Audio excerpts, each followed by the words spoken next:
Welcome to my Pinky Winky Garden. I'm Laura from Garden Sanity, and that's what I call this garden in the summertime. Usually I just call it the center bed in our front yard. But once the Pinky Winky shrubs start blooming, it's all about them. Let me give you a little tour. It's early morning. Wanted to get out here before it gets too hot and humid. And here's what the center bed looks like from the very front. The crepe myrtle tree is in the center. That's a Muskogee Crepe Myrtle. It's got 1 or 2 blooms on it so far. It'll kick in probably another couple weeks. But as you can see, the stars of the show are the Pinky Winky Hydrangeas. So let's start on this corner first. So on this side of the bed, you have 2 Pinky Winky Hydrangea shrubs. It may look like 1, but those are 2. They're planted about 3 to 4 feet apart, so a little closer than you would normally space Pinky Winkies. But I love how they blend in together. It looks like one giant shrub. Then in front of that is a Juniper and some annual Vinca. And the Vinca, I gotta tell you, I planted these because rabbits supposedly don't like them. But it's taken forever for these to take off. And you can see they still have a little bit of yellow on them. They're finally getting green. They don't like heat and humidity and wet, heavy clay soil. They like dry soil and no humidity. So I don't know why they're even sold around here. By the way, as an aside, here's some Vinca that actually is working. It's in a dry corner. It's happy. It's in the sun. Just wanted you to see. I'm not a total failure with these annual Vincas. So here's a close-up of what the blooms are looking like right now. And this is just perfect for you to see the color changing that happens. There's also pollinators you'll no doubt see all throughout this video. So you see that the lower blooms are already changing to pink. And the upper blooms are white. And what you'll also notice is that there are still flowers yet to open on the tip. These flowers continue to grow all summer. In terms of the length of this flower head, it will continue to grow. It's not done. None of these are. You see a smaller white one in the back there against the background of the crepe myrtle tree. So in the spring, I did a pruning video on how to prune Pinky Winky hydrangeas, and if you haven't seen it, there's a link at the top for you.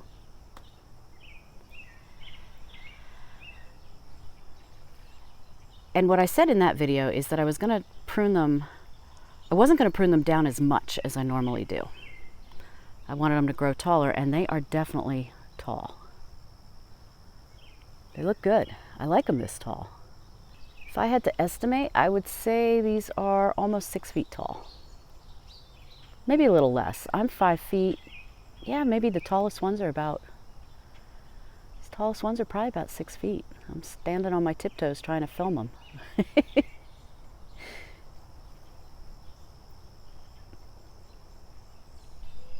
How beautiful. This is an easy care shrub. If you're a beginner gardener, you pop a couple of these in, you pop one of these in your garden, and you are going to look like a great gardener. I don't touch this at all in the summer. I prune it in the spring, and again you can see how I did that in the video. I'll put a link to it below as well. I fertilize it with some organic fertilizer in the spring as well, and that's it. That's all.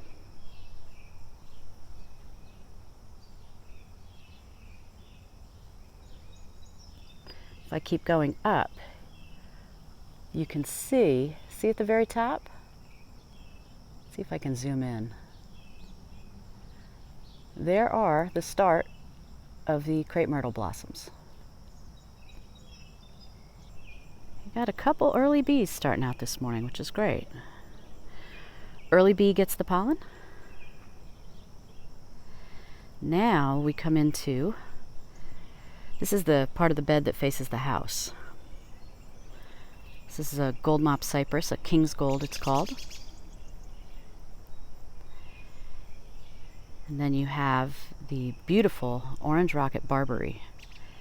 It's got a gorgeous orange color in the springtime, but boy do I think it does truly glow in the summer.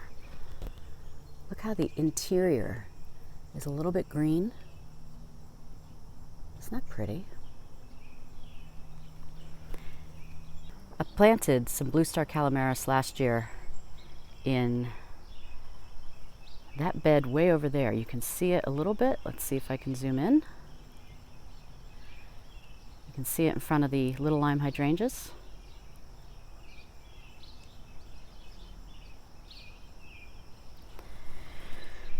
So I bought more to plant this year. And as I said last year in videos, and I'll say it all the time, is this blooms nonstop. I hope the video is picking up the color. It's a little hard to see the color sometimes with the sunlight. It's a little difficult, but this is a periwinkle blue. In the sunlight right now, it almost looks like it's reading more of a white, but it is a periwinkle blue. Very pale and very beautiful. Ooh, here's something pretty. Let me see if I get in here. Isn't that beautiful? I love when you find unexpected surprises like that. That's just really cool. I planted some blue star Kalimeris in the backyard too because I just love it and the rabbits don't. And when you find something that works, plant more of it. That's what garden sanity is. Keep your sanity. I'll just give you another little shot. I got to show you the tree bark of the crepe myrtle too because it's in its peeling phase, which is really cool to see. So I'll show you that in a minute. So here we have a juniper. It's a sea green juniper. So the Geranium Rozanne was all through this garden. And over here you'll see there's kind of a hole now, and that's because I cut this one back. It was getting really ratty and I cut it back. What's also kind of sort of rebounding is this blue salvia. You can see in the center the new growth is starting. So I'll cut some of this yellow stuff back. Why there's a little bit of a hole here is in the springtime this is covered with daffodils. So what I need to do is come in and plant something that I won't disturb the bulbs but can fill in when the bulbs aren't there. You see another little salvia peeking back there. And that's usually a white salvia, but that was done for the season. This big plant is Geum. It's totally tangerine Geum. It's not blooming right now. But look how gorgeous the green foliage is. And here in Zone 7, Southern New Jersey, this foliage is evergreen. I am so lucky. Now what I used to have right in this front area were 3 Kramer's Red Winter Heaths, but they just didn't do so great here. So I transplanted them into the backyard where they're happier. And then these are 3 shrubs of Fothergilla, which are just beautiful. I mean, in the summer, they just have beautiful greenish blue leaves. In the fall, the color is gorgeous. The fall color is a mix of orange, red, purple. It's beautiful. And in the springtime, it has bottle brush flowers, which are just so pretty, and they smell really great. And then we come to more Pinky Winky. Now let's try to get out of the sun so that I can show you how pretty this is. My goodness. Again, I do absolutely nothing to these.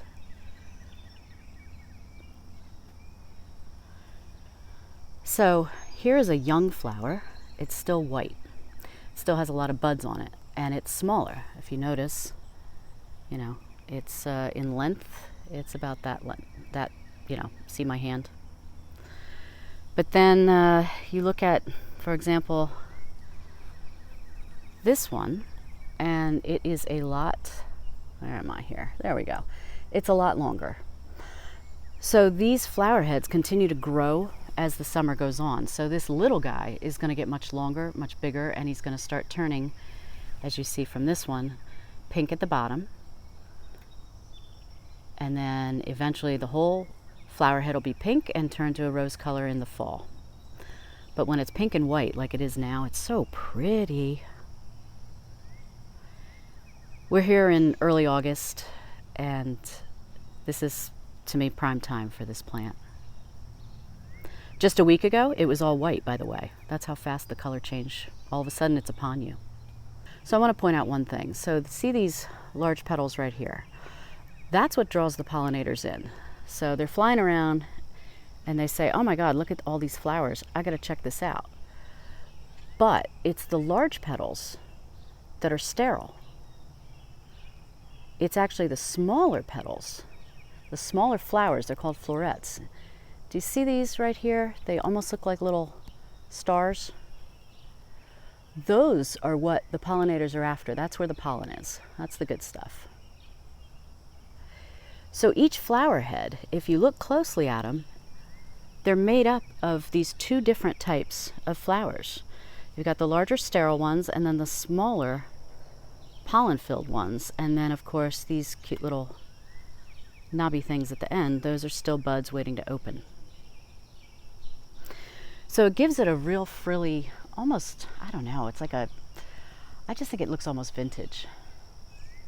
I don't know if that makes any sense. It's just dainty, and for as delicate as they look, this plant has gone through, I just hit my head in a river birch stem behind me. Anyway, these flowers and this shrub, they've gone through plenty of rainstorms this summer so far, and there is no flopping. If you have stems down here, it's because they want to be down here. Do you see this? There is nothing floppy about this plant. They've got good solid stems. And the other thing that's nice I want to point out too is the stem color in the summer is very pretty. It's like a reddish stem color. When the sun hits it just right, it's so pretty.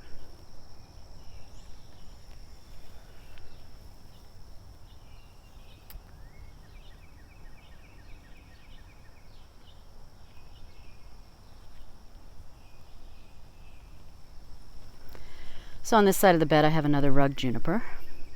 It's a blue rug juniper with really pretty berries. I just love those berries. Those are Kramer's Red Winter Heaths back there, two of them. And they got a little hot in the summer. You can see there's a little brown on them. I'll trim that off. You have a color guard yucca, the one that the rabbits didn't really touch. So this is on the other side of the path. These are little lime hydrangeas, an annual ageratum, and a silly little annual vinca. I love the vincas. I'm putting them in pots next year. I'll be nicer to them. And then you come over here, and this is the center bed that I'm showing you today.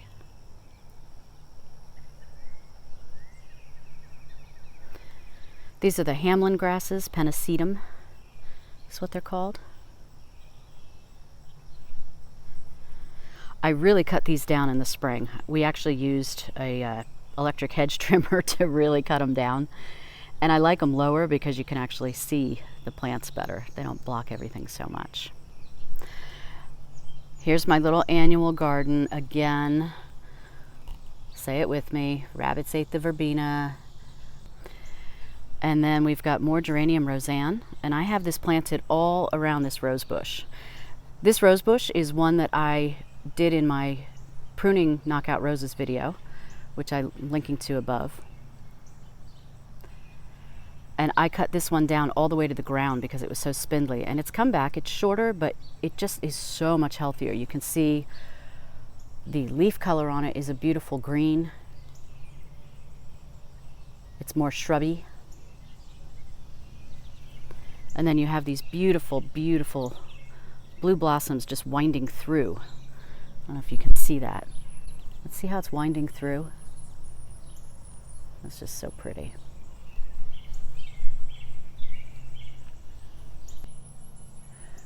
So this is the bark of the crepe myrtle tree. Do you see all that? It's all peeling, and that's what it does this time of year. It'll all start falling off into the fall. Oh, look, you can also see a dandelion. I show everything, don't I? And then we've got more Geranium Rozanne, more Vinca. We've got a Thuja Pancake, which I love this little shrub. Look how cute he is. Planted it in the fall a couple years ago. In the first winter it wasn't looking so hot, but it came back nicely, and I just love this little guy. So cute. And right behind it, planted 2 peach drift roses. There's one there, and you see one further in the back there. So planted these drift roses, and I haven't even deadheaded them yet. They're really doing nicely. But when I first planted them, came out a couple days later to check on them, eaten to the ground by the rabbits. Thorns and all. What the heck? So then we had a heat wave. I stopped caring.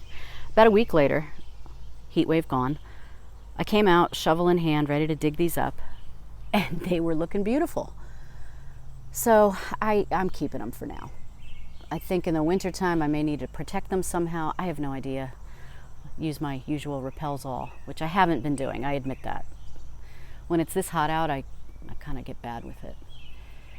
This that you're looking at is another color guard yucca. I'm going to show you a picture or two. It used to be as big as the one that I had just shown you a couple minutes ago. It was eaten down to the ground by the rabbits. Again, this is supposed to be toxic to rabbits. They left a stub.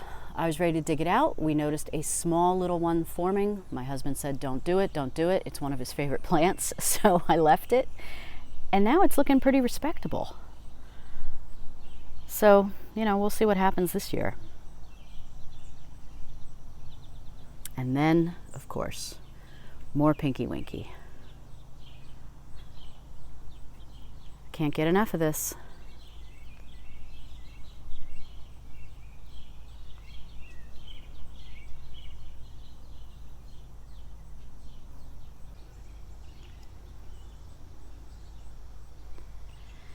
So it's early morning, and it seems like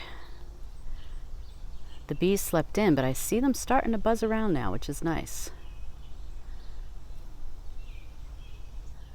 Yeah, hello. Yeah, see, he's avoiding the large petals, and he's going for the small guys. That's where the pollen is. That's where the good stuff is. Okay. All right, I'll leave you alone. Enjoy your breakfast.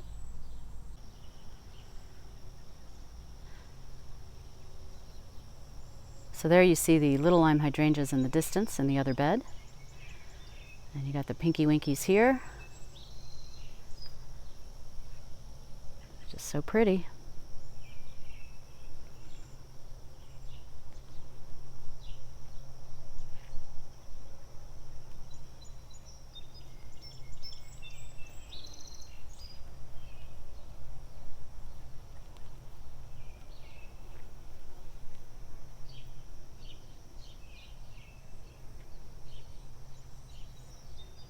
I hope you consider Pinky Winky Hydrangeas for your own garden.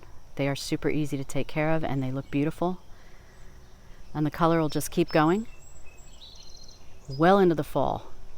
Of course, it depends on your climate. But I'm in zone 7, and these shrubs will not only give me color into the fall, but I tend to leave the flower heads on.